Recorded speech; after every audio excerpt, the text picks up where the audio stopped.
Så er vi klar til den sidste vælgermøde i denne kommunalvalg, hvor vi skal udspørge kandidaterne til kommunalvalgkampen. Kommuneraffiksommersår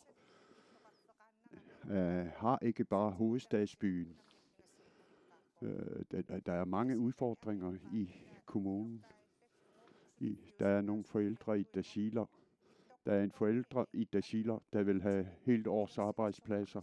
Og i Qaqortoq, der vil de gerne have en skinindhandlingsfacilitet. Der er også andre emner på punktet titellisten. Kompetenterne er parate, og vælgerne er også parate. Lyt med.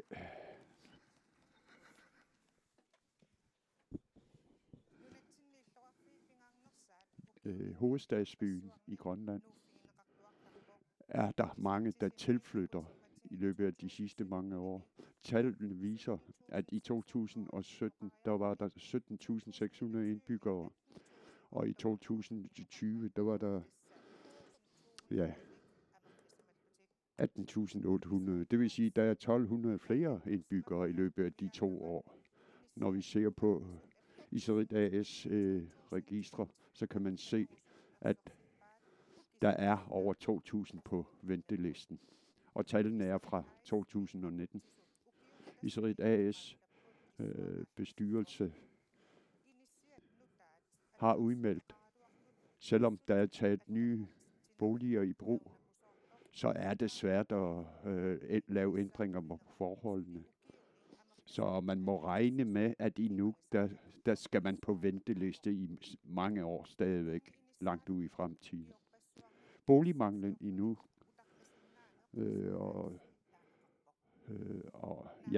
som sagt, selvom der er byggerier i gang, så er der op til 2.000 på venteliste til bolig.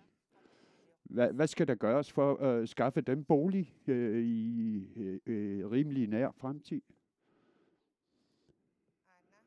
Ja, nu Nunattaqitornai Vitus Qujaukitsoq. Værsgo.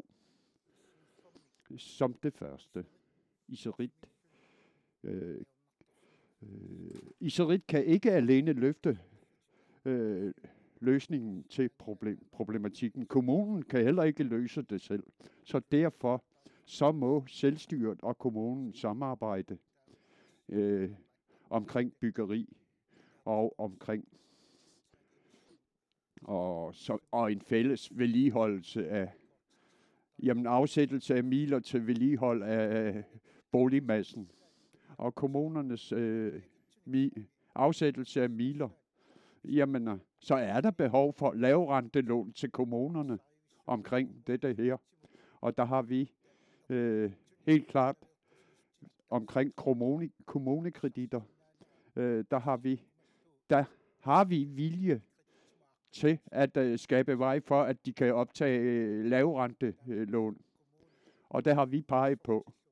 Og således, at der imellem kommunerne og selvstyret, at et boligselskab, vi peger særligt på, at der er behov for en sammenhængende boligselskab. Og at der er Edvard Geisler, værsgo. Det er ikke så forunderligt. Der er behov for boliger. Til dels fordi lokalplanerne, der er altså bydele, hvor man ikke må opføre boliger. Og man må kun benytte træ. Så der er også behov for reformer på området. Vi må altså skabe vej for, at vi finder på farbare løsninger. For eksempel nu. Vi bruger mange midler på renovering af boligmassen. Det er midler, vi burde have brugt på andre områder. Det er altså en fejl. Det er fordi, vi har frataget Danmark ansvarsområder. Danmark har altså et ansvar i henhold til FN. Så derfor, omkring vores boligmangel, der må vi indrømme, vi har ikke råd til at fremkomme med løsninger selv. Så derfor må vi henvende os til staten og sige, at de må løse dette problematik. i henhold til FN's, så at sige, aftaler. Jamen, hvad vil I kunne gøre håndgribeligheder, spørges der til. Jamen, fra da vi vil gøre det således, at boligmanglen er så stor nu.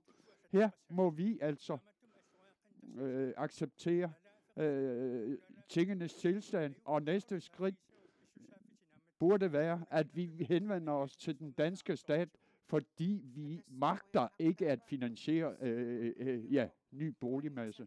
Og næste er Siumut. Selvom der er så meget byggeri i gang, så er der altså over 2.000 på venteliste. Hvis de skal have bolig i nærmeste fremtid, hvad vil I så gøre? Jamen, der må vi prioritere anderledes.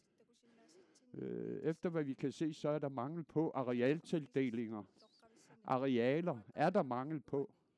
Ved uddeling af arealer, der ser det ud, som om man har prioriteret. Der er altså vilje til byggeri.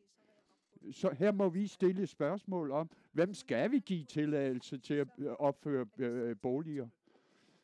Kommunen har en pligt til, at de mellemindkomsterne får råd til at opføre huset selv. Hvad er kommunernes pligt til at opføre huset for, og før vi overdrager arealer til selvstændige?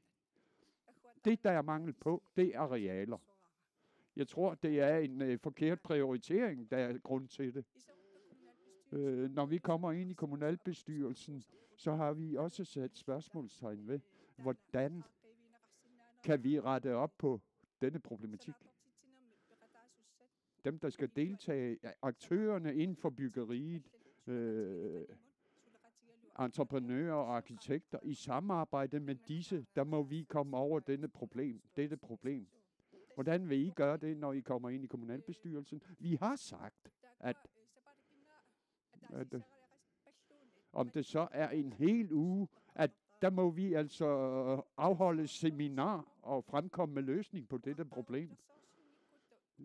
Hvis vi ikke laver en 4-års eller 10-års plan, så ved vi altså ikke, hvordan prisstigningerne og inflationen, hvordan det vil påvirke, hvis de private opfører huse. Det er kun et fortal af entreprenører, der står for husbyggerierne. Og jamen, det får priserne til at stige, huslejerne til at stige. Det er det, vi skal undgå. Tak til Siumut og Inga Dora Markusen. Og Inuit Ataqatigiits Charlotte Louisen, der blev sagt lige før, med henblik på husbyggerier eller lejeboligbyggerier, så er der behov for arealtildelinger. Og ventelisten er på 2.000 kroner, eller 2.000 efterhånden, hvis vi skal løse det. Hvordan kan vi opføre huse hurtigere? Jamen, vi har en plan om en kommuneplan frem til 2032. Jamen, deri ligger også næste skridt til Siorsiorfit. Jamen, der kan vi opføre op til 5.000 lejeboliger, børnehaver og skoler. Så derfor planlægningen med henblik på fremtiden er blevet ført. Men med tanke på boligmanglen, så har vi påtaget os et stort ansvar de sidste år med den metode, vi har nævnt lige før, at i samarbejde med private aktører, at der har vi opført op til 900 boliger ved at indgå aftaler. Og derudover så har kommunen selv opført lejeboliger. Jeg er enig med Vitus, når han siger, kommunen kan ikke løfte problemet selv. Så derfor private og pensionskasser og investeringsvillige, dem har vi i samarbejde med, således at vi inden for en overskuelig fremtid kan opføre op til 1.800 lejeboliger. Jamen, det er tiltag, I vil gøre for at sænke antallet på boligmangel. Tak. Og næste er demokratisk Paul Petersen. Værsgo. Ja, det er rigtigt. Der er boligmangel her i byen. Og vi kan allerede forestille os ud i nærmeste fremtid, så bliver der flere, der kommer til at lide under boligmangel. Jamen, der er planer for, at der er 1.800 boliger i planerne til opførelse, som også Charlotte sagde lige før. Siorsiorfiks planlægning kører også. Og til Vitus, der vil jeg sige, hvis de har mulighed på en eller anden måde at komme med støttemiler, jamen så byder vi fra Demokratisk dette velkommen. Sagen, der kører nu omkring kontrolinstansen. Den sag, der kører fra kontrolinstansen, skubber mulige investorer væk. Her må vi i nærmeste fremtid indgå aftaler med alle trilaterale aftaler, fordi vi ved jo i nærmeste fremtid, der kommer der flere og flere og vil bo i Nuuk.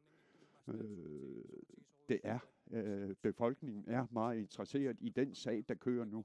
Men selvfølgelig, vi må have en målsætning. Vi må kunne forestille os, fordi der kommer flere og flere mennesker til Nuuk i den nærmeste fremtid. Så derfor en planlægning ud i fremtiden. Det er jeres udmelding. Ja, tak. Og Naleraq, ventelisten til bolig. Hvordan vil I arbejde for at få nedbragt boligmangel? Jamen, mange må have lagt mærke til, at ude på kysten, i Dordom, i Dasiler, eller i Bamiut, eller i bygderne, i Kabislit, at Nuuk, bliver der sagt. Når vi ser på arbejdsmetoden, jamen, der bliver der sagt, at de har planer ude i fremtiden. Vi vil altså gøre tiltag.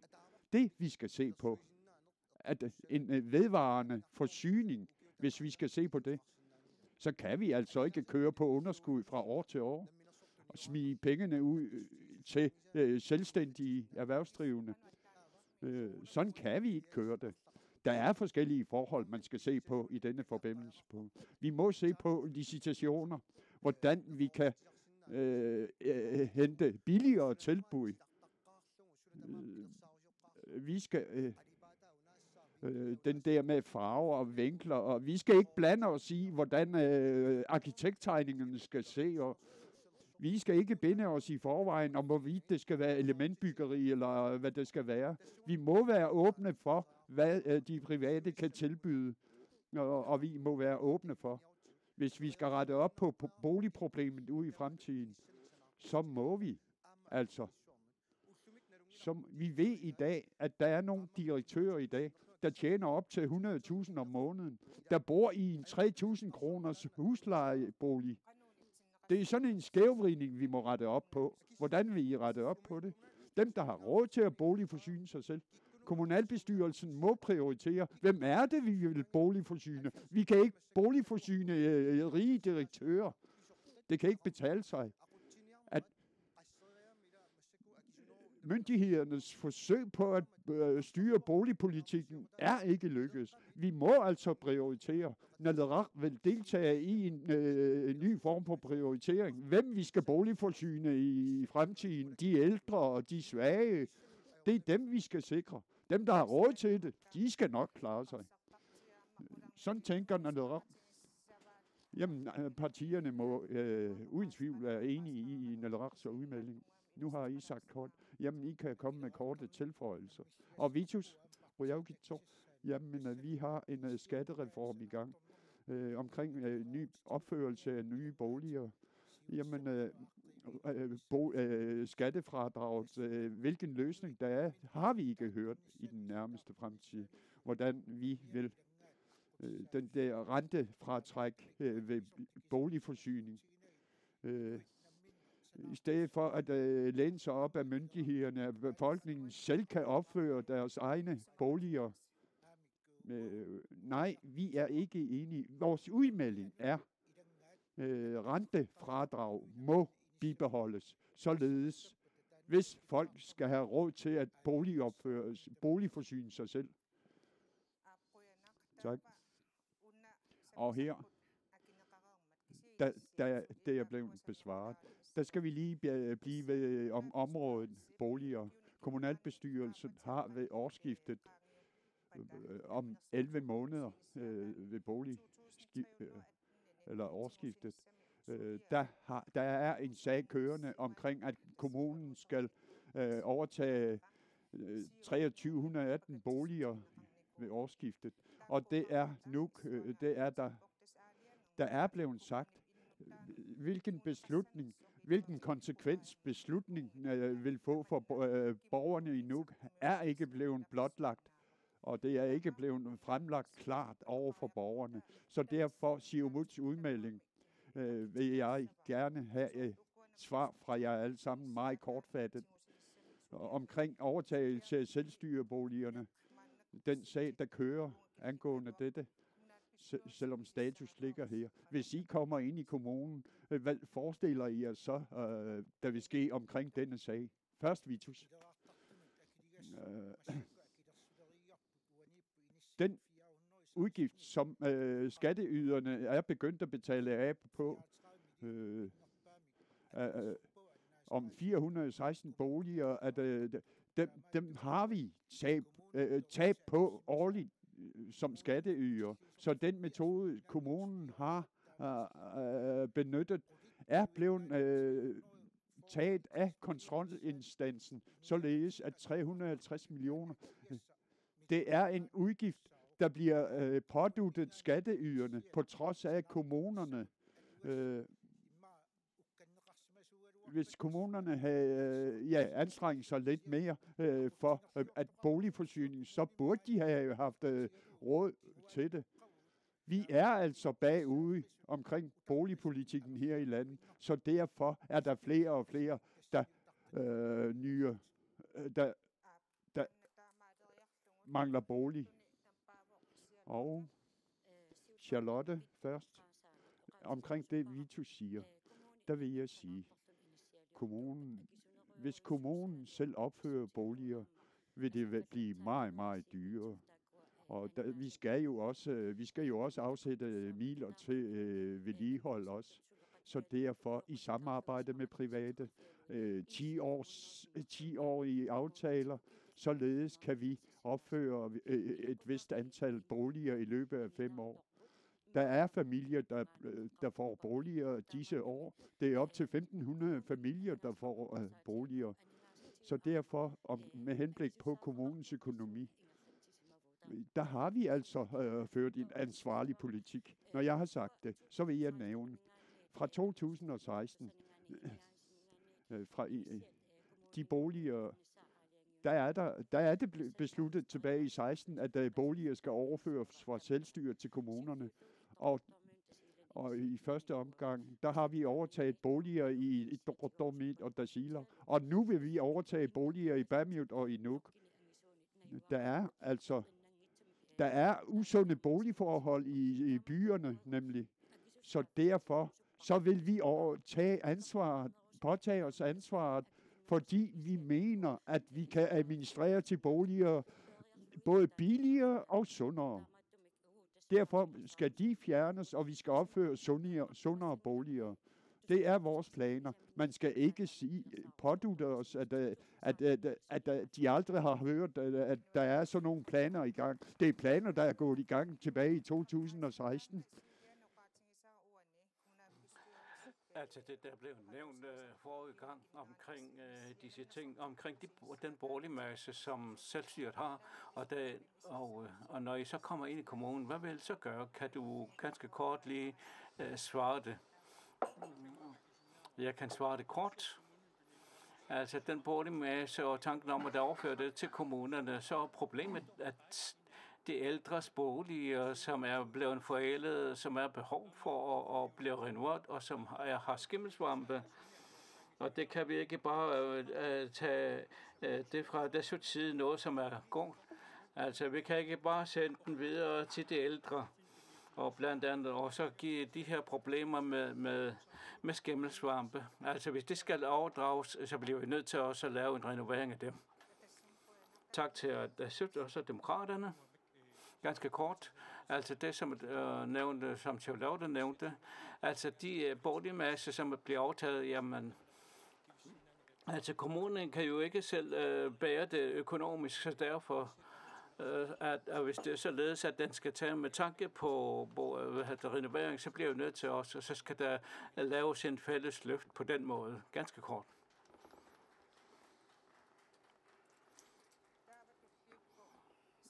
Og den næste, det er Siumut. Altså her i forbindelse med det emne, som vi har. hvor kommunalbestyrelsens møde så har jo så meldt ud omkring disse ting, og hvor de andre partier også har nævnt. Hvad tænker I fra jeres side i Siumut, når I nu kommer ind til kommunalbestyrelsen? Jeg vil bare lige nævne her inden for det aller sidste øjeblik over disse ting, som kommer til at blive besluttet om. Altså det er jo så i løbet af en halv dag eller en enkelt dag, hvor altså i sig selv så er det godt, men når man ser det samlet, hvad er det, der er blevet fremsat? Så forundres man over, at når man så ser det fra kommunalbestyrelsens side, hvorfor er alle de utroligt mange tal, som bliver slynget ud? Her er disse ting, som det skal, I kan godkende dem. Vi vil gerne gå bort fra den måde, hvor man bare slynger det ud. Altså de her 2.318, og der er en utrolig stor renovering, der er behov for. Og disse ting, som den boligmasse skal overtages, altså når man samler det, og hvis det er muligt for at samle dem ind i et selskab, og den værdi, som bliver overført den vej om, så har de så mulighed for at så lave et lån på dem, således at man kan lave en renovering ud fra sådan et lån. Og det er jo så den ændring, som vi gerne vil være med til at også arbejde med. Og så som det sidste netop her i forbindelse med emnet, altså uden tvivl, så er det jo således, at landskassen har utrolig mange penge. Altså, det er ganske sandt fra deres side. Altså, hvis det skal overdrages, altså, så bliver det nødt til at blive finansieret. Og vi har sådan en lovgivning. Men vores landskasse og disse ting, de er blevet benyttet til landingsbanerne. Altså, når man ser på, så har man en mulighed for at så komme til realkreditterne og få nogle billige lån. Hvorfor er det, vi prøver på også at se, altså hvor vi prøver på at lave en hvad vil I gøre så her? Vi har en anden plan. Altså, det har noget med Inatsisartut og kommunerne. Vi vil ikke bare overdrage det fra inde i ASS til kommunerne. Vi vil gerne overdrage det til lejerne. Altså, vi vil gerne give andet til sig således, at hvis det er sådan, at hvis det er medlem af det, jamen, så kan de så på den måde også gøre det. Jamen, altså, det vil jo være billigst for os alle, hvis det er således, at vi gør det på den måde. Hvem er det, vi skal forsyne? Altså, der bliver nævnt, at der er blevet lavet lidt over 400 boliger. Jamen selvfølgelig, så er det jo således, når de har hørt, at så er det som om, at alle skal flytte her til nu, fordi at man får en bolig og lignende. Altså, nu slutter vi her til emnet her og går til den næste spørgsmål.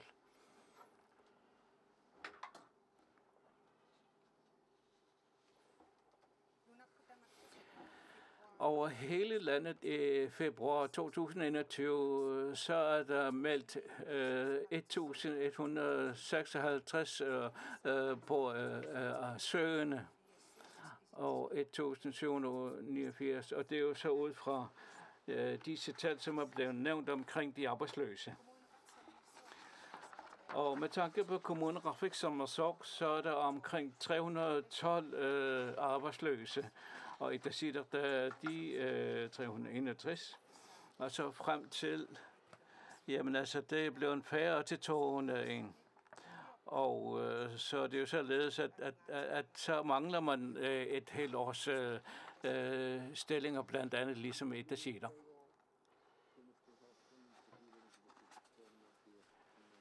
Jamen altså, vi vil gerne høre, hvorledes at de kan lede her i forbindelse med de her helårsstillinger. Altså, når man prøver på at søge en stilling her,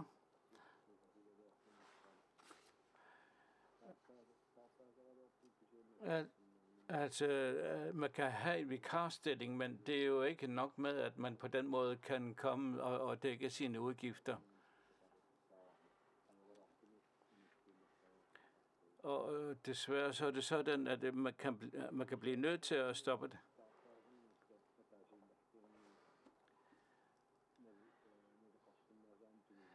Altså, det er jo således, at det ikke er muligt for at kunne få en støtning.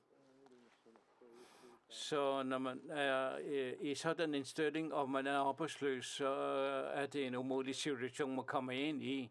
Og vi prøver jo på at finde stillinger, som vi kan søge, men de hjælper ikke. Altså det, som jeg hører, og det er Jeremias Nuku, som her i forbindelse med nævner, at det, som Jeremias prøver på at søge, som blandt andet, hvem er det, der gerne vil finde nogle helt årsstillinger, altså således som også, således at, altså til trods for, at ham og hans samlever har arbejdet, jamen, så kan de slet ikke oppebære de forskellige udgifter, som de har. Altså, hvad er det for nogle stillinger og arbejdspladser, man gerne vil skabe, således at Jeremias og hans samlever kunne gøre det. Og Vitus,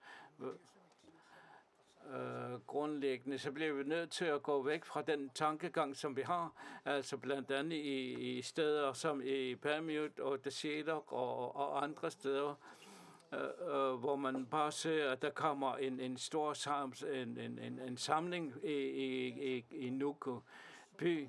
Altså grunden til, at folk de flytter til Nuuk, det er jo så fordi, at kommunen ikke har vedligeholdt de forskellige steder og sørget for, at man også sørger for de ting.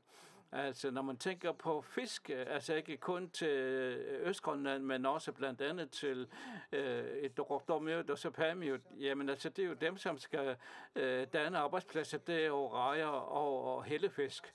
Og derudover, så er der jo andre ting, og omsæt og lignende, så er det de forskellige fisk, som bliver opfisket, er jo noget, at altså, vi bliver nødt til at gøre det, således at man på den måde også kan indhandle til land. Men altså med tanke på hellefisk og rejer, altså til et rådmjødt og det siger, altså det er jo noget, som skal være med til at skabe nogle arbejdspladser.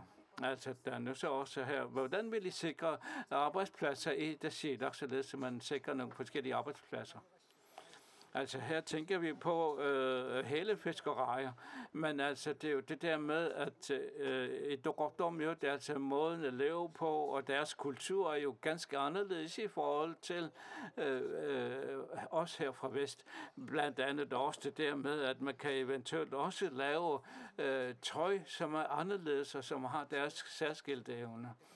Altså, vi kan jo se, at der er behov for forskellige ting, så derfor blandt andet, så kan man lave nationaldragter, og det er jo noget, som man også kan tage med som en ting, som man på den måde specielt kan tage op. Og ikke mindst på den måde, således at man også kan lave selvskinsindhandlinger. Altså, jeg vil gerne på den måde lave indhandlingssteder. Og Kurt Petersen fra Demokratiet. Altså lige omkring det der med at sikre arbejdspladser, hvad vil I så gøre? Som det første, det er jo så det der med, og dem, der gerne vil skabe arbejdspladser, og derfor så er erhvervsrådet blevet sat. Altså når man så her i forbindelse med de her arbejdspladser, så er det jo selvfølgelig også dem, som har en initiativ.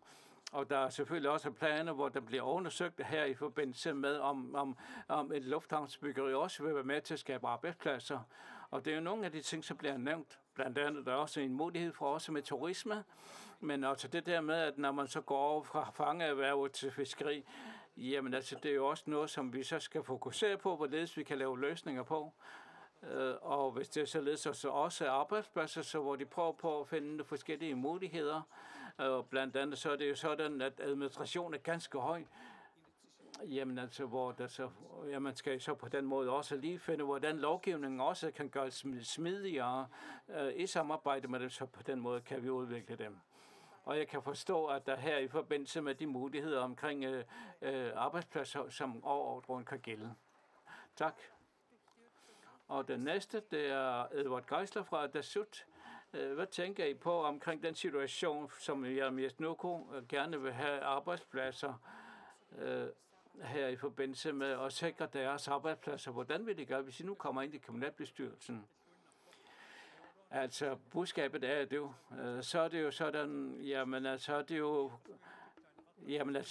er jo altid sådan, at de her ufaglærte altid bliver sat helt bagerst i køen, og den vil vi gerne ændre. således man på den måde, at der i forbindelse med den erhvervsråd, som bliver oprettet, altså på den måde også kan være med til at oprette nogle arbejdspladser. Og vi skal jo også se på, altså det der med erhvervsassistenter. Jamen altså, det er jo for alle, uanset hvor man er, så kan den altså tages som, og det er jo en mangelvare. Altså derfor så vil vi herfra, der er sagt tydeligt, at vi ser det som en helhed, og en helhedspolitik i forbindelse med erhverv, forskellige ting, og det er jo noget, der skal skabes. Således, at mange af dem, som har 14 dages løn, også skal danses, således at man på den måde kan lave løsninger for dem. Vi ved godt, at altså, det kan være dyrt. Jamen altså, det er jo således, at det kommer til at koste 25.000. I vil gerne skabe noget i der sætter. Altså, vi vil gerne skabe, fordi vi ser familien som en helhed, således at arbejde også er noget, der kan betale sig. Vi takker for desuden. Og så den næste, det er Nadok og Peter Broberg. Hvordan forestiller jeg situationen i Dassedok i forbindelse med hele års arbejdspladser? Som det første må vi lige nævne her. Altså, hvordan er det så, at vi går igen og igen på, hvordan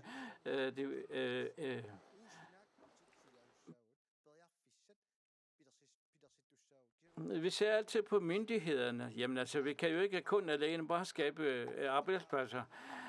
Når jeg så har sagt disse ting, jamen altså, vi kan overføre omkring de forskellige ting. Altså, vi fra Nadaraks side, så er det jo det, at vi prøver på at lave den her store kommune, der kan deles op ud fra disse forhold, som også bliver nævnt.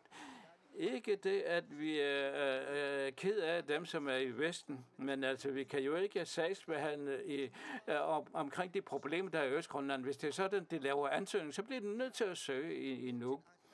Altså, vi bliver nødt til, ud fra det, at vi så også prøver på at så komme ind i den, Altså, jeg er helt sikker på, som Vitus har nævnt, altså, fordi de har deres særskilte sprog, og på den måde, hvis man gav dem mulighed for at skabe nogle stillinger, således at de kan håndtere de forskellige forhold. Altså, vi har jo sagt omkring det der med, at man kan skabe arbejdspladser igennem fiskeri, men altså, det er jo bare med tanke på fiske. Altså, hvis vi tænker på lufthavne, jamen altså, det er jo en 1199 længde.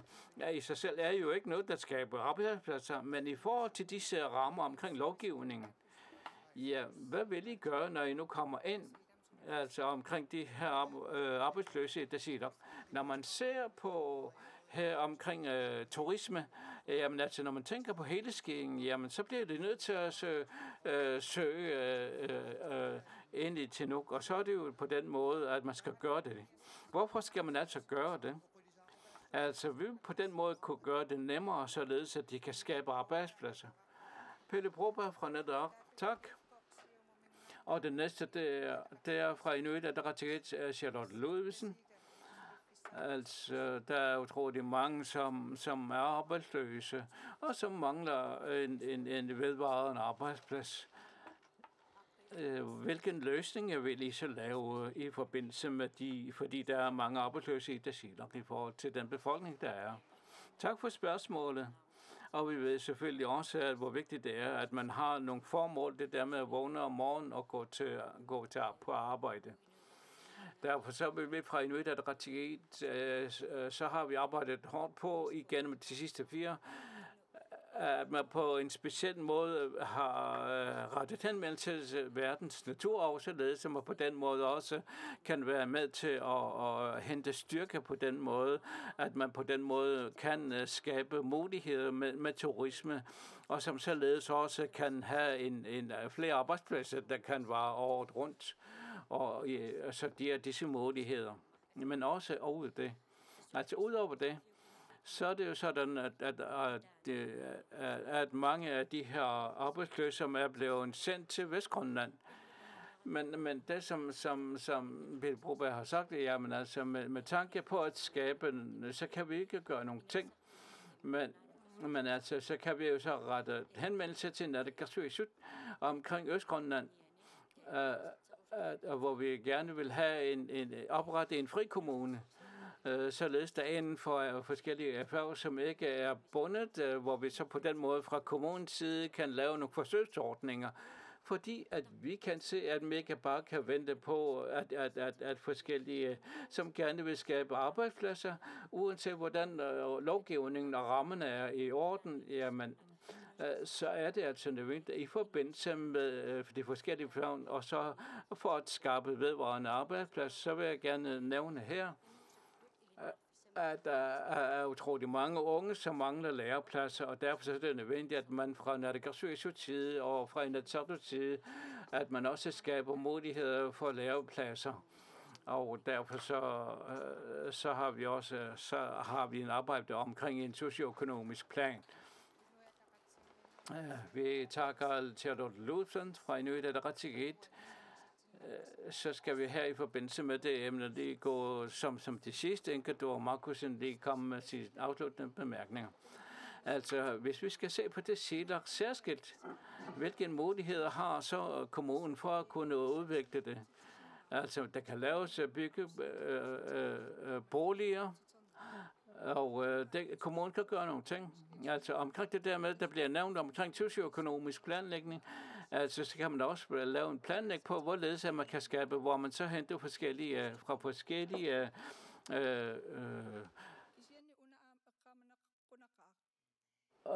altså, det der med fonde er jo også noget, som vi kan tage med. Altså, i sommermåneder, så er der mangelvarer på i forbindelse med fiskeriet. Jamen altså, så er der Mobilitetsfonden, som Naalakkersuisut har særskilt har dannet grundlag for, så har man mulighed for at skabe arbejdspladser. Men for at skabe vedvarende arbejdspladser, jamen altså, så i mange forskellige byer er jo en udfordring, som vi har set, og hvis vi skal se det samlet set, så er det jo i sig selv en udfordring. Så derfor så skal man altså skaffe fiskefabrikker. Og jeg regner med, at vi også kommer til Permut, altså med tanke på Østgrønland og turisme. Og hvis vi skal se det som en helhed, og så den udvikling, der skal ske, jamen så kunne du så rive den, som har langt de fleste turister, der kommer der igennem 30 år. Hver dag, så kommer der 2 fly. Altså, så er der nogle muligheder, kan det være. Jamen altså, hvordan kan det så udvikles her i kommunen Ravik? Jamen, den er ganske lille, og på den måde, så er det jo ganske begrænset mulighed for at kunne skabe. Og det er jo derfor, vi prøver på at så tænke på, at man har de her muligheder for at kunne skabe, således at der kan være mulighed for at skabe arbejdsplads på den måde her igennem turisme.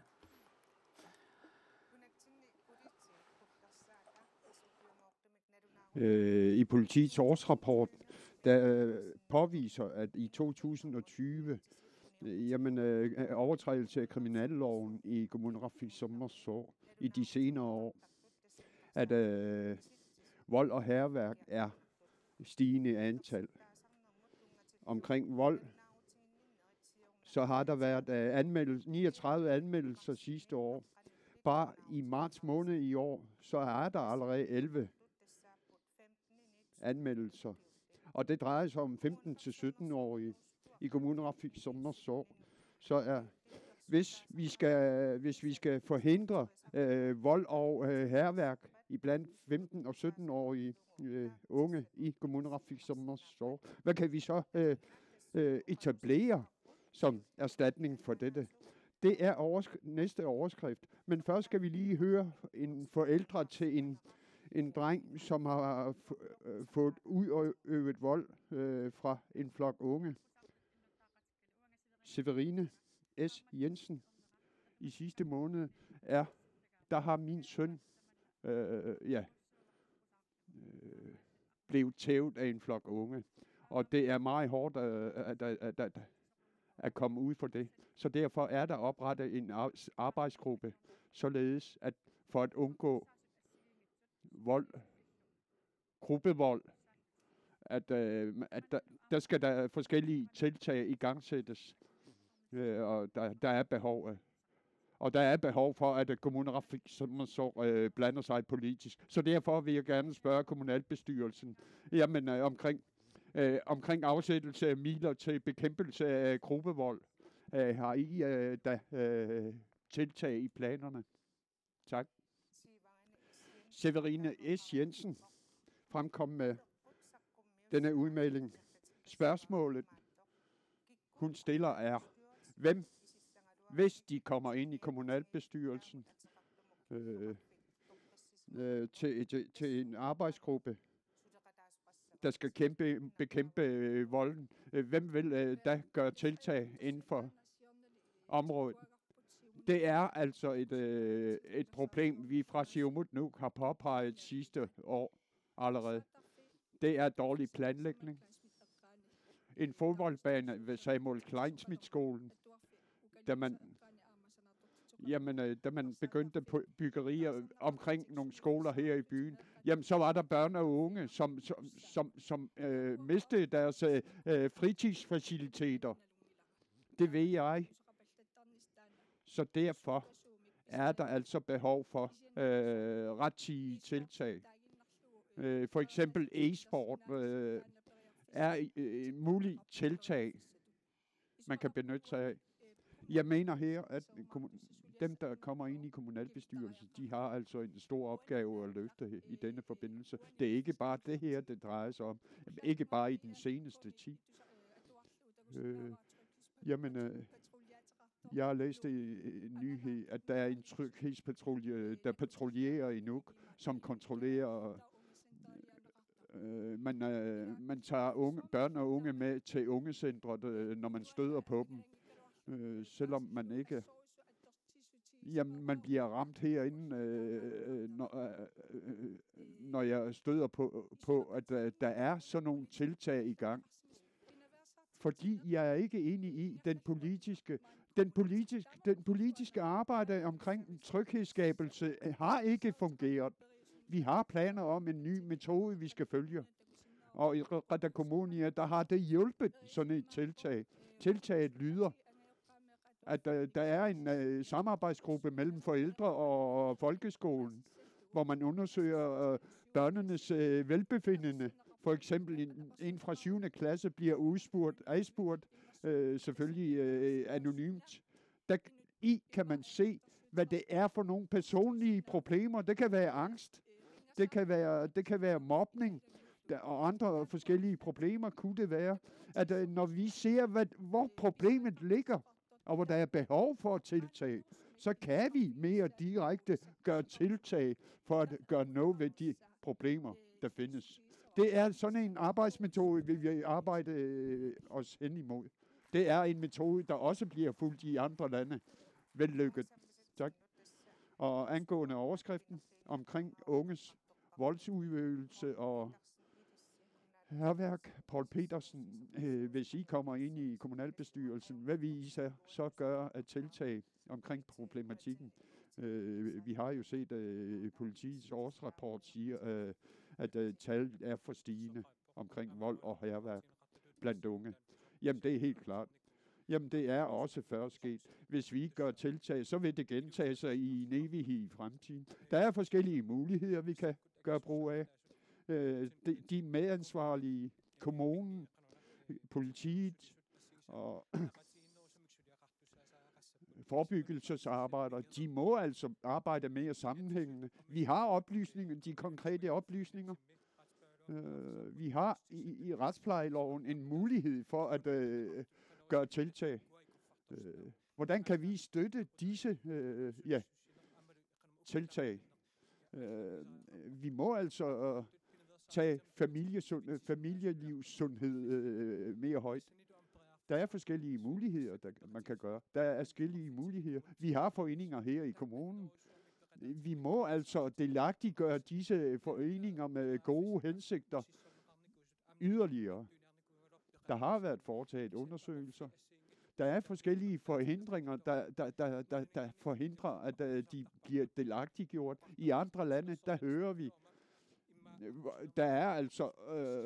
vi har hørt gode resultater fra udlandet. Hvis vedkommende ikke var gået ind i sporten, jamen så havde vedkommende været en voldsudøver i dag. Også i dag. Børn kan i dag. Den der tryghedsskabende patrulje for eksempel her. Jeg ved, de patruljerer. Jamen de børn, der ikke vil sidde derhjemme på grund af utryghed i hjemmet, De udøver vold. De skader deres medmennesker. Sådan skal det ikke være. Vi må altså dygtiggøre dem til, vi kan altså ikke acceptere sådan nogle forhold i vores hjembyer. Tak. Det accepterer I ikke.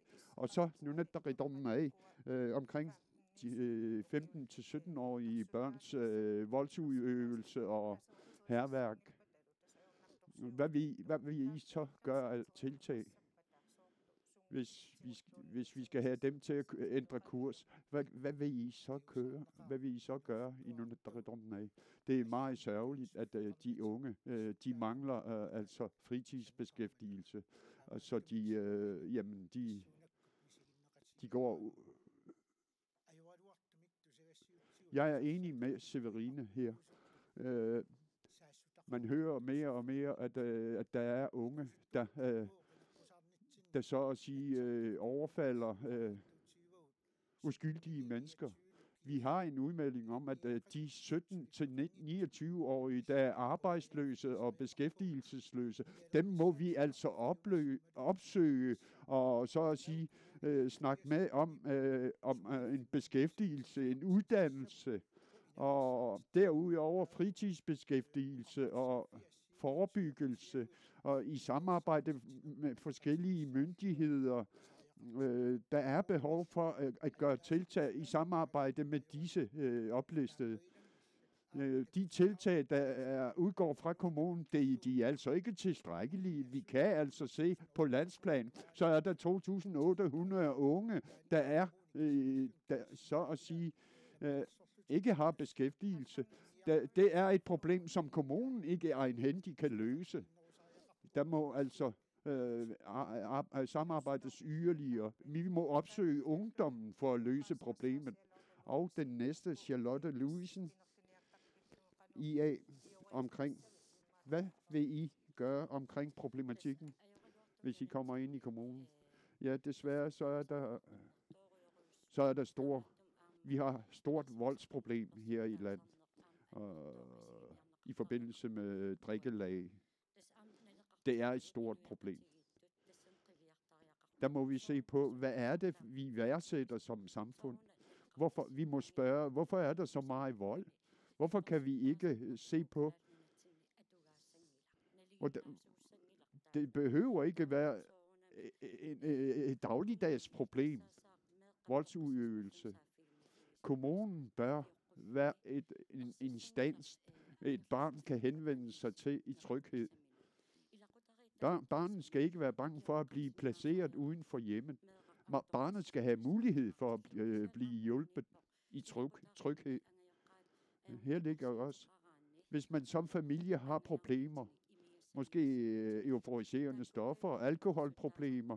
Det er jo gerne disse familier, der voldsproblemet udgår fra.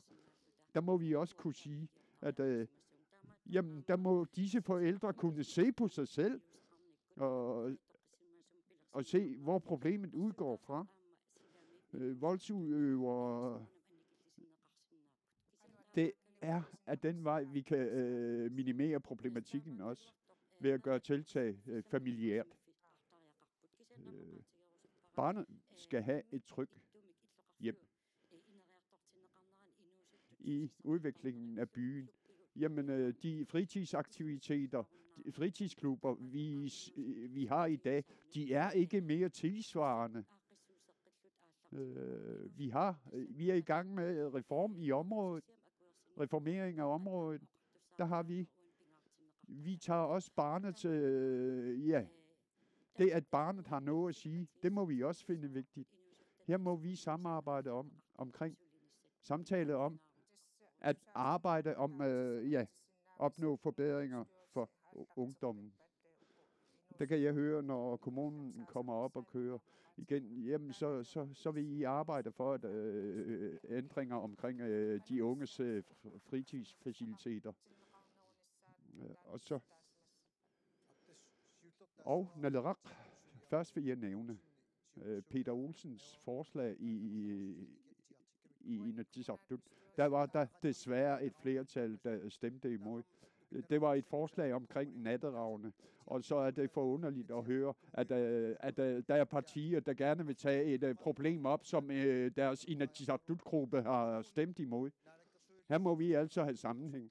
Vi må altså, naalakkersuisut og kommunernes samarbejde må styrkes. Hvordan skal vi begrænse her? Island har erfaringer for at sikre, at ungdommen om aftenen, de skal komme hjem til en bestemt tid. Her skal vi ikke se på afsættelse af begrænsninger. Vi mangler altså forældres mulighed for at gå tidligt i seng om aftenen, for at gå på arbejde om morgenen. Men når vi tænker på de 20-30 børn og unge, der bliver hentet over i ungdomscenteret,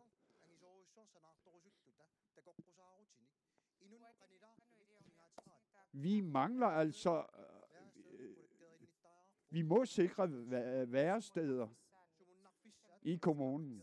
Jamen, vi mangler væresteder, er konklusionen her.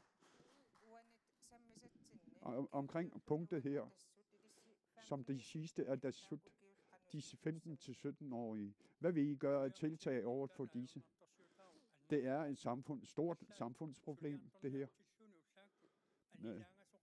Der er altså folk, der går på arbejde om morgenen og er bange for at blive overfaldet af helt unge. Angsten vokser. Selv folkeskolelærer får tæv af deres elever. Så derfor vil vi fra Atassut sige helt klart, kriminalloven er alt for vag. Den er ikke tilpasset forhold, der gør sig gældende i dag. Samfundet må være tryg i deres dagligdag. Så derfor har vi forslag til en løsning af problemet. Det jeg vil sige er, børn og unge, uanset hvor meget man snakker, så er det altså forældrene er dem, der sidder med det sidste ansvar. Vi må etablere en forældrehøjskole, således at forældrene kan komme i dialog omkring, hvordan de løfter omkring problematikken. Det er altså opdragelse. Det er det, vi hører, det vi ser, vi så at sige efterligner, når vi handler i ungdommen. Vi er imod vold. Vi accepterer ikke vold, uanset om det er børn eller voksne, der udøver det. Og således var det Atassuts udmelding omkring punktet, vi behandler. Og turisme, fiskeri og kultur og indhandlingsfacilitetets genåbning i Dortmund. Erhvervsudvikling i Østgrønland. Det er, hvad man vil arbejde for. Og det har Kommunerafik, som der så Business Council, medlemmerne af Business Council, behandlet i maj 2020. Det er et citat. Genåbningen af Dortmunds indsamlingsfacilitet er ikke sket endnu. Men lad os høre Martin Madsens spørgsmål her. Jamen, vores indhandlingsfacilitet er ikke genåbnet endnu. Her, man kan se, der er sneet inde. Når man er fanger her, da man så mangler indhandlingsfacilitet, er meget anstrengende, når man er fanger. Vi vil gerne have skinindhandlingsfacilitet her, fordi der er mange skind, der bare bliver smidt ud. Hvem vil gerne arbejde for en indhandlingsfacilitet her i Dortmund og skinbehandlingsfacilitet? Tak. Kort og godt. Det er Martin Madsens spørgsmål. Er meget klar. Første svar er det Martin gerne vil opnå, og det er skinindhandlingssted. Hvornår bliver den etableret i Dortmund? Først i Dortmund, der siger Rabamien, bliver affolket. Det ser ud til, at det er uundgåeligt, Og jeg tror ikke på, at kommunen ved en reform kan løse problemet. Det er derfor, vi i Nunattaqitorn gerne vil anstrenge os for at gå tilbage til de gamle kommuneinddelinger. I de 12 år, storkommunerne har eksisteret i de sidste 12 år, så bliver de mindre byer affolket i en høj grad. Kommunen har været ude af stand til at løfte de bosteders problemer. Og som det næste, skinindhandling og for eksempel også indhandling af muskus og andre dyregrupper. Jamen, det er ikke bare i Qaqortoq, der er problemer. Den der organisationer, fangerorganisationer, selvstyret og kommunerne, det er problemer, som vi i samarbejde blandt de nævnte kan løse. Vi arbejder for, at i Qaqortoq, at muskusokser og indhandlingsfacilitet, der håber vi, at vi kan genoptage indhandling i Qaqortoq.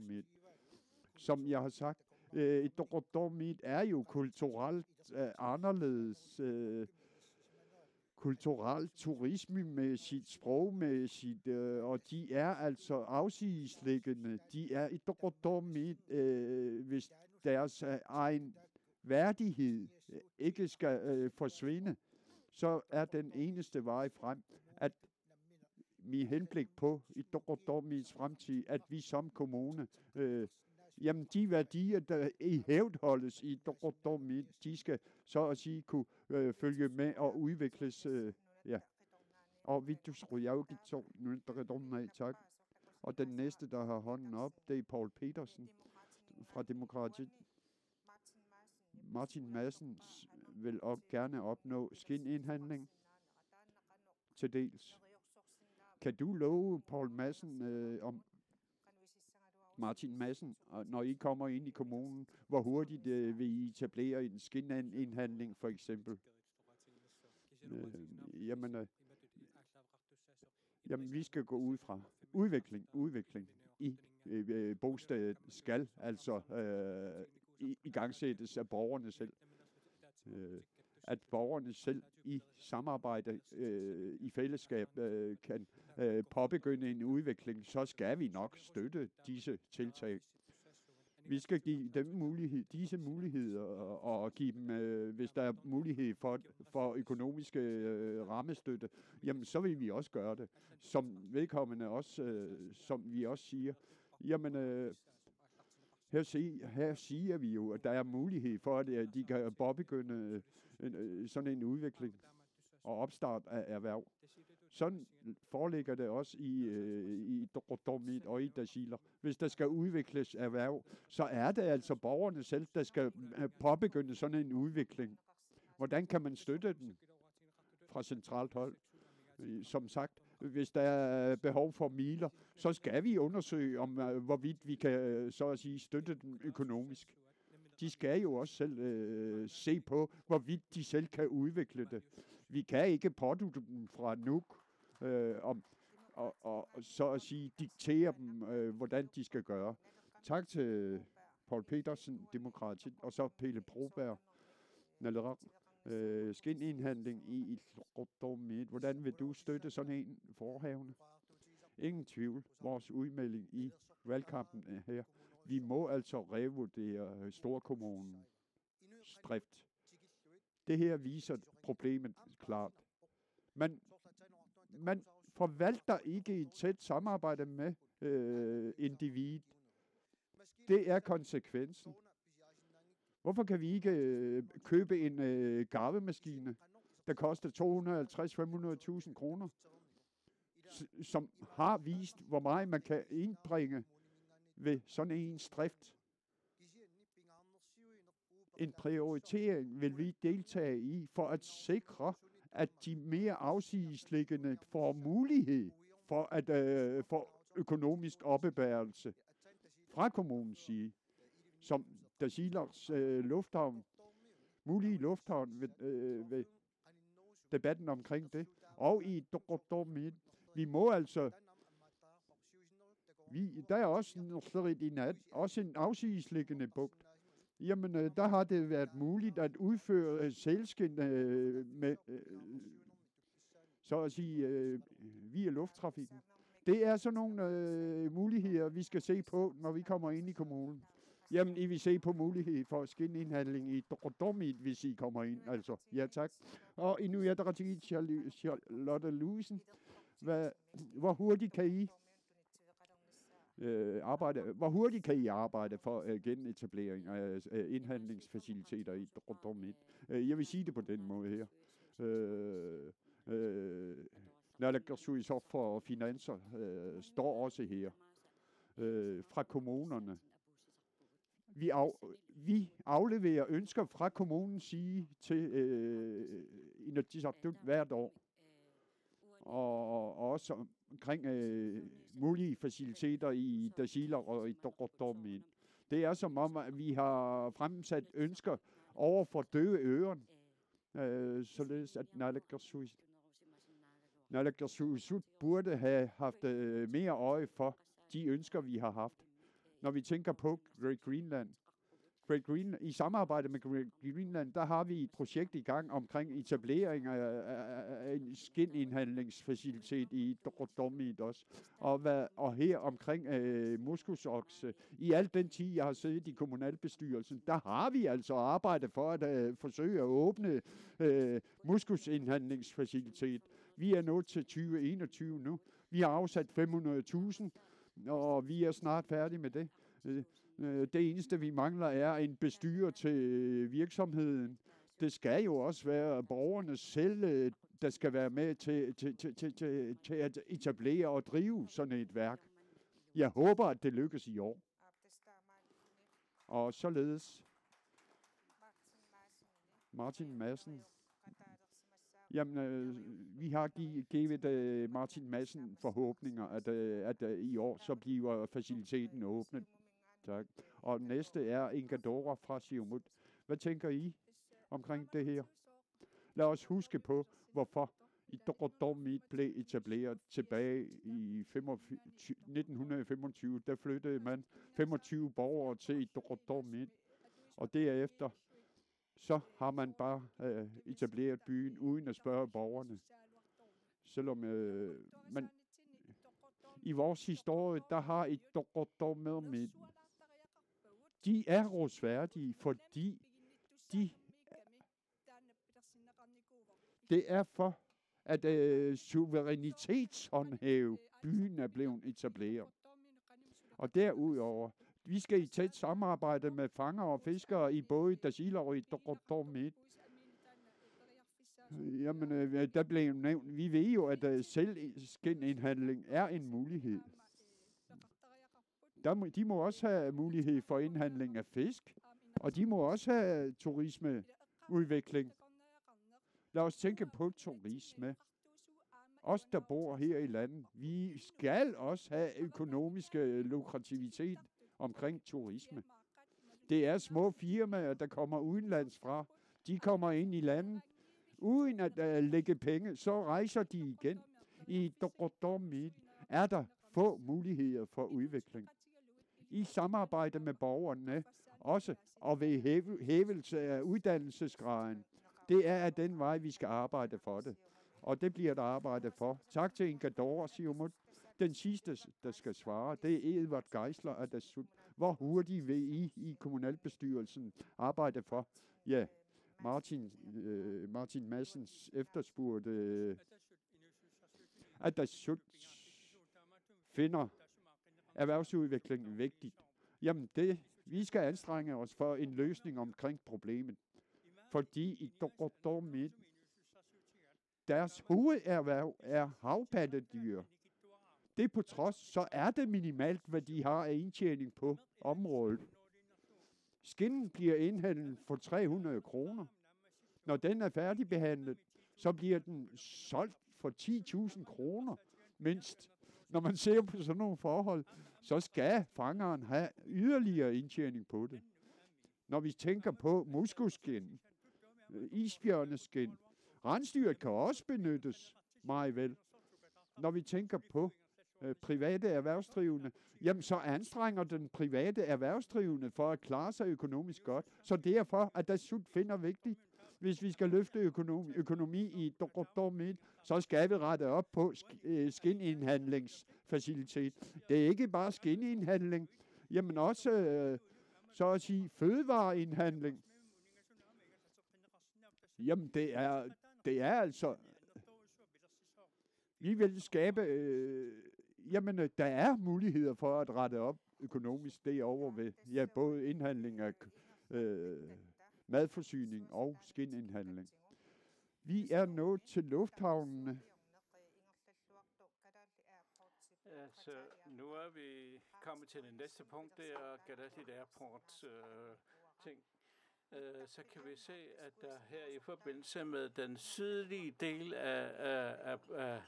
af planen går godt, og så skal der her i juli, så regner man med, at del 2 kommer til at begynde derfra. Og så på den måde, så vil den nye del blive taget i brug, hvor så den gamle del skal så fortsætte, således at den nordlige del skal begynde at blive færdiggjort. Her i forbindelse med lufthavnsbyggeriet, så ser det ud til, at selve projektet er godt i gang, så derfor så man gerne her spørge her i forbindelse med lufthavnen, og hvordan vil I forberede jer i forbindelse med det? Og ved du, først så vil jeg lige her omkring det første nævnte. Altså her i forbindelse med tanken om at bygge en lufthavnbygning i Dortmund er jo noget, er også blevet vedtaget i 2015 i Inatsisartut. Og det er ikke en ordning, at der i forbindelse med, at Dortmund, og der siger det, at man har frataget deres stemmeret. Det har man ikke noget, man har gjort nogen. Her i forbindelse med lufthavnsbyggeriet, jamen altså, det er nødvendigt med de her lufthavne her i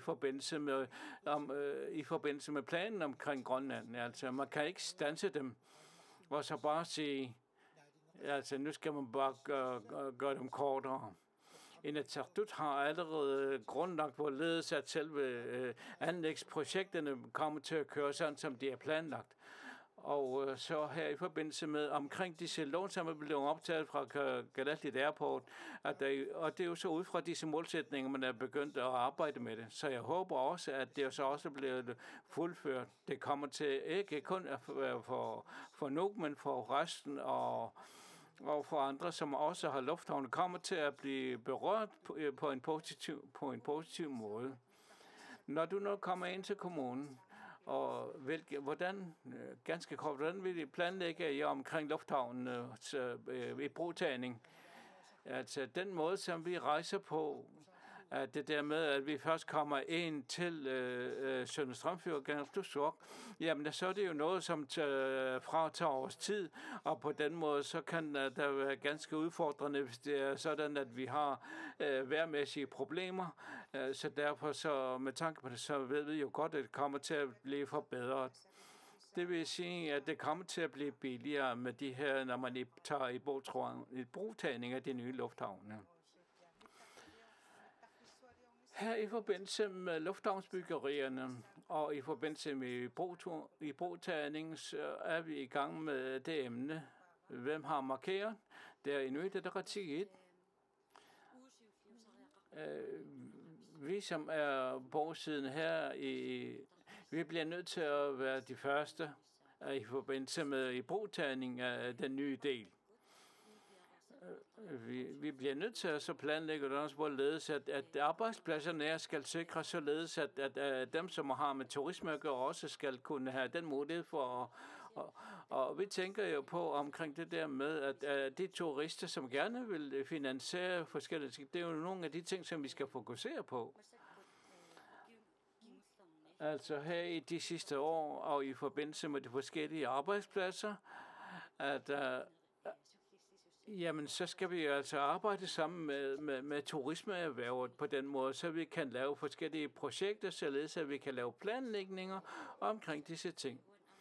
Og så vil jeg så nævne her i forbindelse med det, og der i forbindelse med lufthavnsbyggeriet, da de startede, jamen så var der jo utroligt forskellige arbejdspladser, som fik en interesse for os at komme i vækst.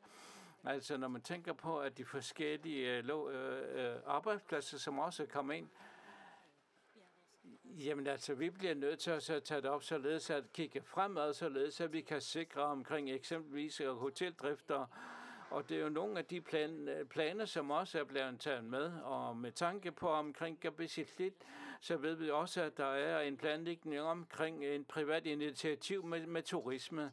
Så derfor så skal vi fra kommunens side også henvise til forskellige planlægninger, således at vi kan være med på den måde. Så derfor er vi altså i gang med fra Inuit Ataqatigiits side til at se fremad imod disse forhold og lave ændringer. Da Inuit Ataqatigiit har sagt det, og demokratisk her i forbindelse med lufthavnene, hvad har jeg i planer? Altså som det første, det er jo så erhvervsarealer, som vi gerne vil finde. Altså man bliver nødt til at så udvikle disse muligheder, og man bliver nødt til at lave nyskabende til. Således at forskellige arbejdspladser, dem skal man spørge, hvorledes udviklinger skal ske i de forskellige arbejdspladser. Det er jo ikke os, der skal bestemme, hvorledes de skal udvikle sig, men altså vi skal altså komme med spørgsmål ud til de forskellige, som har med forskellige erhverv.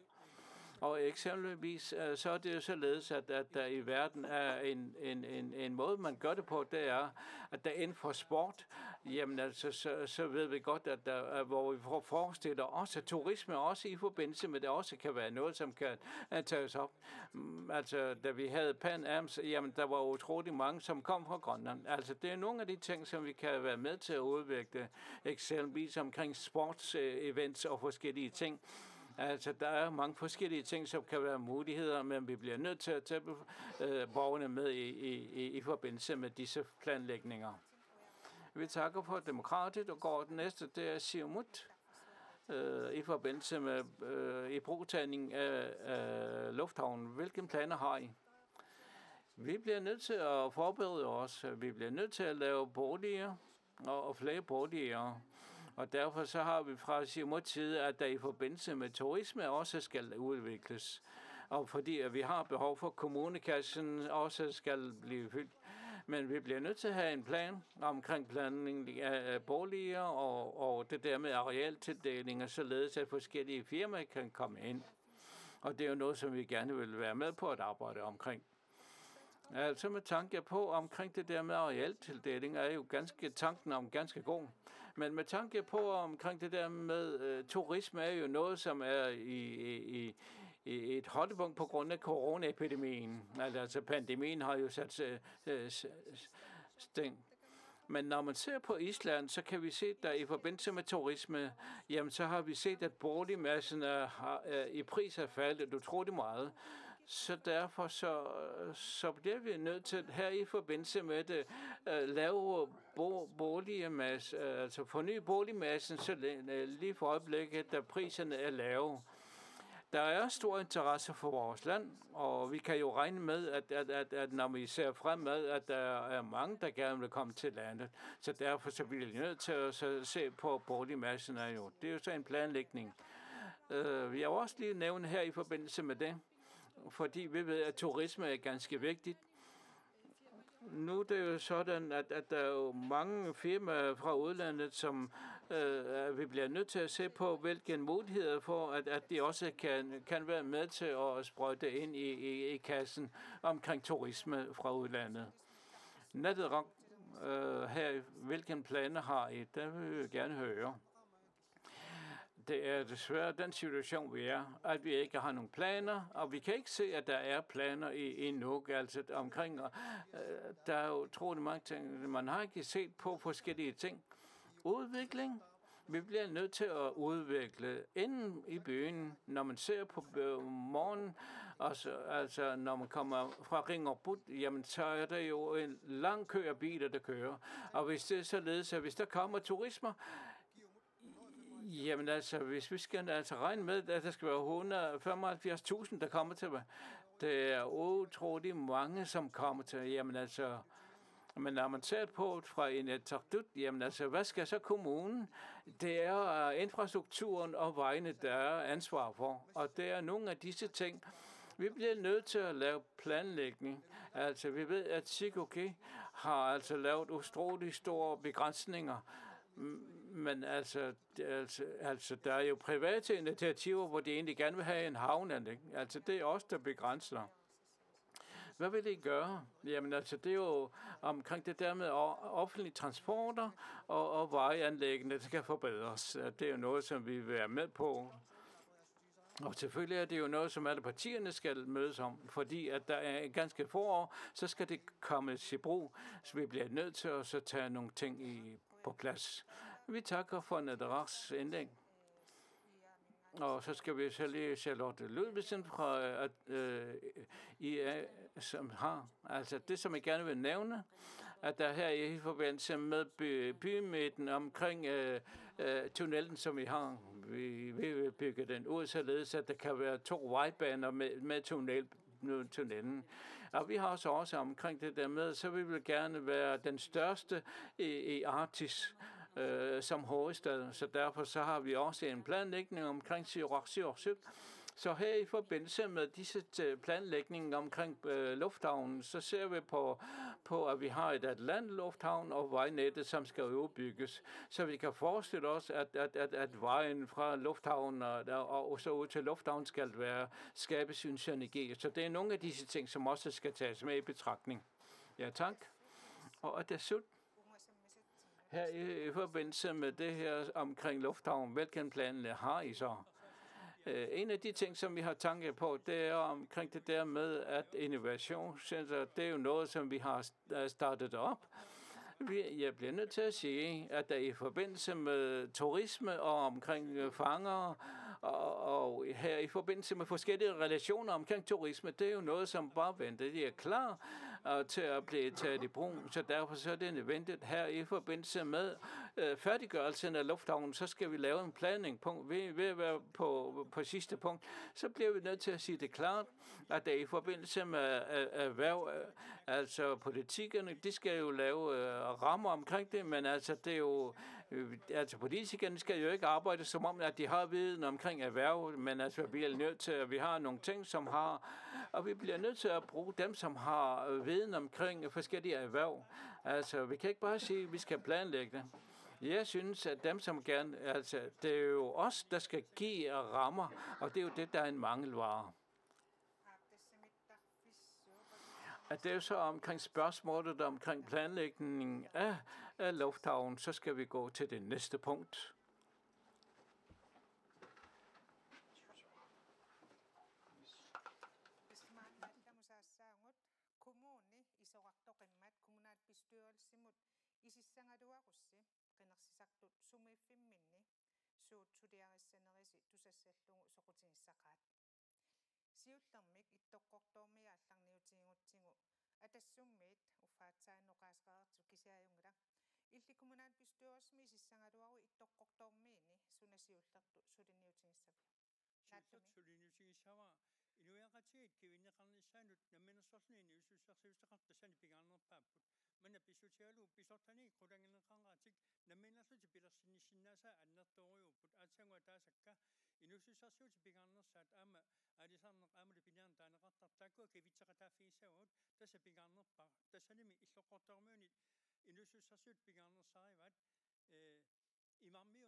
Ja, det vigtigste i Dordomin er brødfødning af havpattedyr. I skal tilpasse forhold i Dordomin. Ja, I vil værdiforøge. Ja, og Naleraq, hvad er jeres første projekt i Dordomin? En af vores i deres valgkamp derovre, der har de været op med deres egne tiltag, hvis de kommer ind. Jamen, hvis vi kan etablere et rejsehold omkring etablering af, så at sige, byggeri derovre. Så derfor boligforhold i Dordomin ved myndighedernes hjælp, altså boliger, som skal ejes af borgerne selv. Det skal vi arbejde for.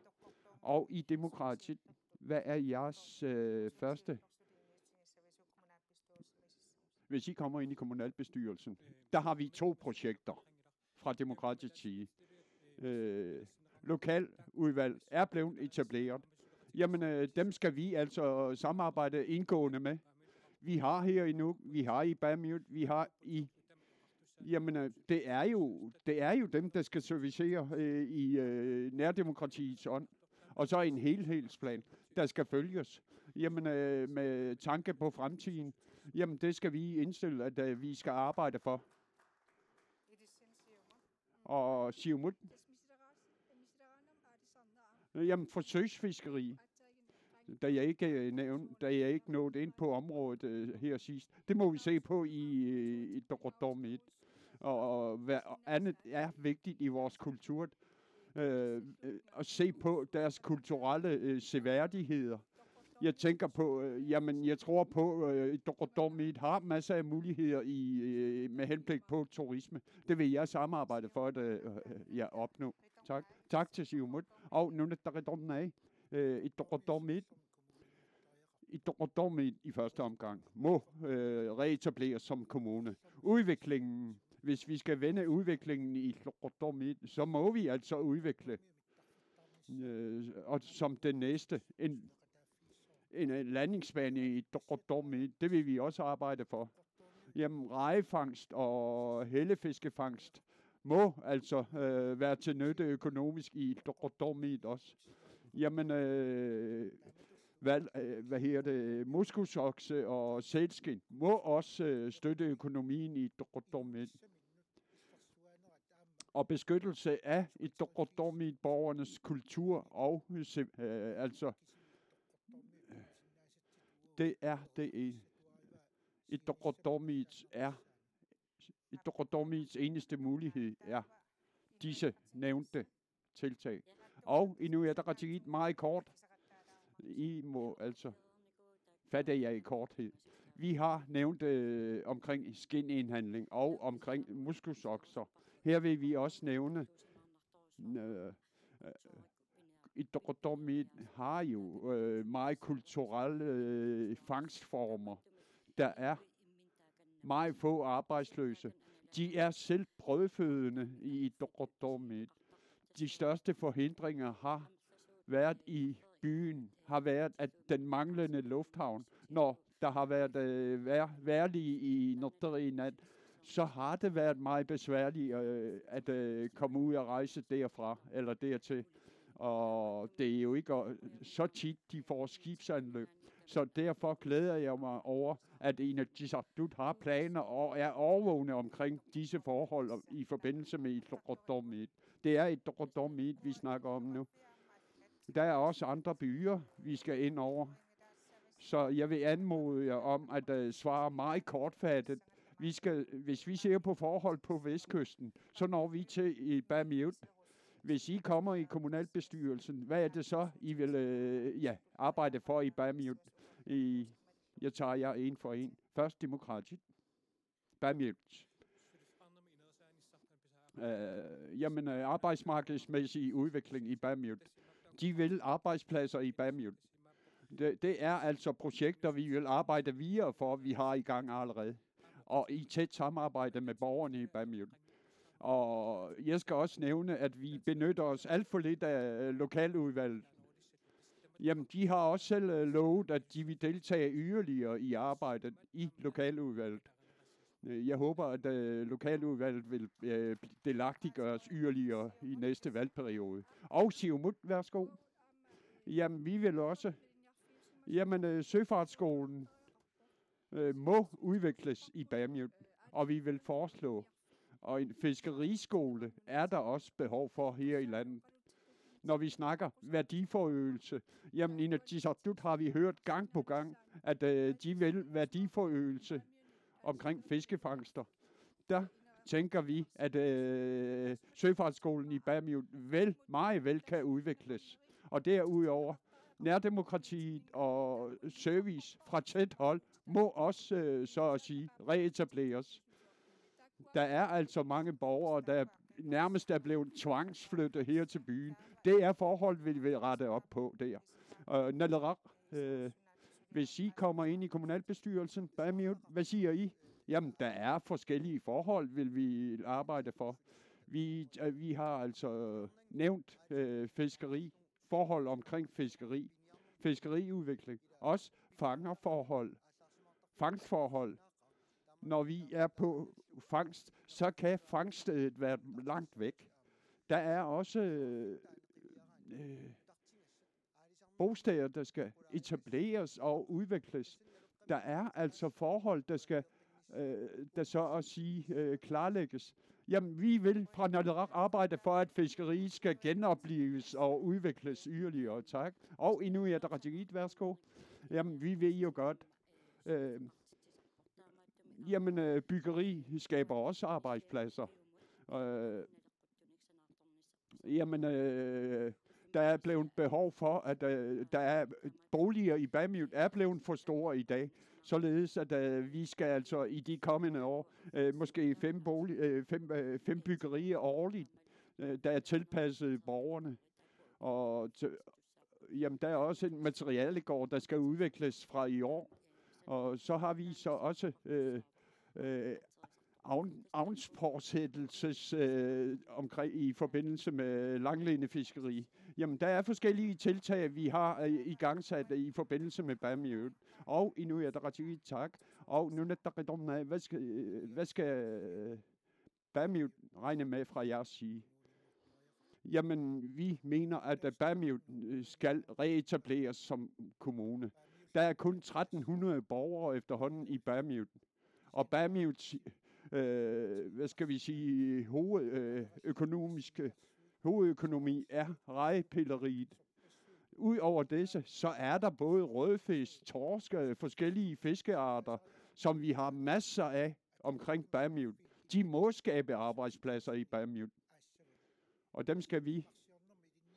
Men Søfartsskolen skal jo også udvikles. Ikke bare kollegiemæssigt, men også således at Søfartsskolen bliver mere, mere tilpasset til dagens forhold inden for søfarten. Det skal vi deltage fra Nunatsiaq side, at der er altså store boligblokke, der bare står klaner midt i byen. De skal altså bortskaffes og nybyggeri til med boliger, der er tilpasset ungdommen. Jamen, det vil I samarbejde omkring. Og så er der Bamut.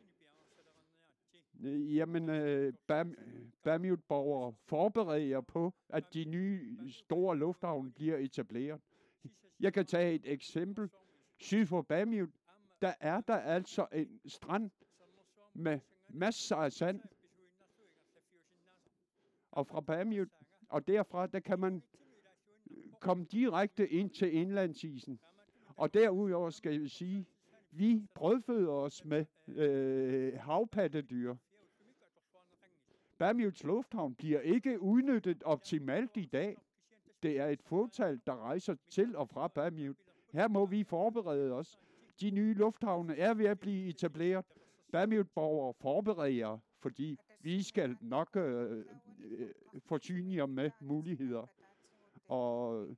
Og som den sidste bosted, vi skal ind på, hvis I kommer ind i kommunen, hvad kan nu borgerne regne med, at I vil gøre et tiltag? Meget, meget kort denne gang. Fra Naleraq, hvad har I forestillet omkring Nuuk by? Ja, i Nuuk, vores første projekter vil blive myndigheder. Myndighedernes ansvarsområde skal løftes. Vi skal opnå kompromis omkring prioritering. Vi har nævnt infrastruktur, vejnet, busser, prioritering omkring de ældre, mindre bemidlede og dem, der har behov for hjælp. Det er det, vi vil arbejde for. Og demokratisk. Vi har forskellige tiltag i planerne. Børn og unges uddannelse skal løftes. Det skal vi arbejde for i fremtiden.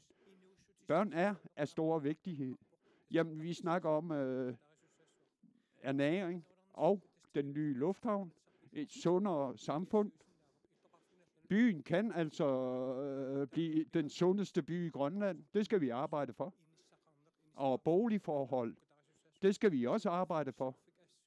Sjovfik-projektet vil vi også arbejde for. Og som det sidste, og som noget vigtigt, vores omgivelser og naturen, det har vi behov for, at der bliver mere bevågenhed omkring. Hele verden ser på. Vi vil deltage i skabelse af muligheder ude i naturen. Og Siumut, også meget kort. Det er allerede nævnt. Boligforhold er det vigtigste, vi skal se på. Fiskeripolitik, en klar fiskeripolitik vil vi også arbejde for. Og vejnettet, infrastruktur, det er også en stor forhindring i vores udvikling. Det er ikke bare det. Vi må altså have mål på, hvor stor havforurening er. Jamen, forurening er jo til stor fare for astmapatienter, både børn og ældre. Og ikke mindst folkeskolen skal i yderligere grad samarbejde med forældrene. Og det vil vi arbejde for. Både i forbindelse med folkeskolen og børneinstitutionen. Jeg har ellers yderligere. Ja, da tiden er ved at rende ud, så er det nu af. Hvad har I at tiltage i Nuuk? Jamen, den udslidte boligmasse skal udskiftes. Det er den vigtigste opgave, vi har. Som det næste. Nuuk, vejnettet i Nuuk og andre infrastrukturer og anden infrastruktur er ikke tilpasset i en storby mere. Den er i venteposition. Den følelse af at sidde i venteposition, hvis vi skal videre derfra, så må vi altså se på muligheder. Vi ser kun opstil kommunerafik sommersår gik ud af Kanukuka i sin tid. Og her vil man lukke for valgfangst i Nuuk Fjord fra kommunalbestyrelsen. Hvis vi skal opnå forandringer, jamen, hvis vi skal skabe en økonomisk rentabel by, så kan vi kun skabe vej for det, hvis kommunen tager teten i projektet. Vi prøver at samarbejde med kommunen, og det er sådan lidt umuligt. Så derfor et samarbejde mellem selvstyret og kommunen. En kommune, der deltager i den udvikling, der er mulig at etablere. Tak. I har masser af projekter, kan jeg høre. Og først Inuit Ataqatigiit. Vi har et ansvar som hovedstad. Vi afleverer op til 300 millioner til resten af byerne i Storkommunen. Vi har en politik i Inuit Ataqatigiit, hvor vi ser på fremtiden i vores planlægning.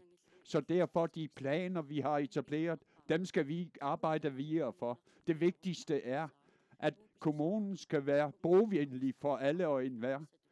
Vi har, som sagt, et ansvar som hovedstadsby at løfte de andre byer. Og de nye boliger må etableres, og børneinstitutioner og folkeskoler skal udvikles. Og efter Inuit Ataqatigiit, så er det Atassut i Nuuk. Hvad er jeres vigtigste projekt i forbindelse med Nuuk? Meget kort vil jeg gerne give en smule tid. Tag uddannelse. Det er, hvad vi siger af og til. Det skal kunne betale sig at tage en uddannelse. Så derfor priserne på børneinstitutioner, pladser på børneinstitutioner, de skal halveres. Og førtidspensionisters og pensionisters forhold er ikke acceptable. Sådan kan det ikke blive ved med at være. Det er altså hver dag, de fremkommer med deres problemer, at Atassut vil deltage i løft af samfundets forhold. Her er vi inde på, og også det, vi finder vigtigt, at som vælgere er, I skal lige nævne navne omkring det spørgsmål. I kommunerafik sommersår, Charlotte Louisen. Er du klar til at blive siddende som borgmester? Ja, i høj grad. Og Siumut, i kommunerafik sommersår, hvis I tager teten der, Hvem bliver så borgmester? I Siumut, der er det en tradition, der opnår flest vælgere. Vi har 22 kandidater, og de kan alle sammen blive borgmestre, hvis det skulle være. Og demokratisk. Hvem er det, der skal være? Hvem er det, I finder mest velegnet som borgmester? Vi er forberedte, også til at tage ansvar. Tak. Og Nalerang her i kommunen. Hvis I tager testen i kommunen, hvem skal så blive borgmester? Vi vil ærge os over, at man ikke forhandler før.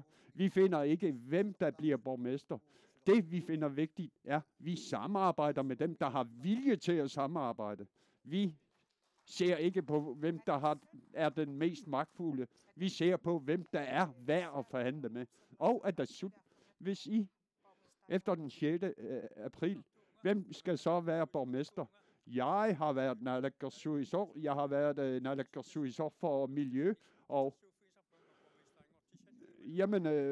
i Atassut, der er vi forberedte på, at vi læfler ikke. Vi ser på realiteter.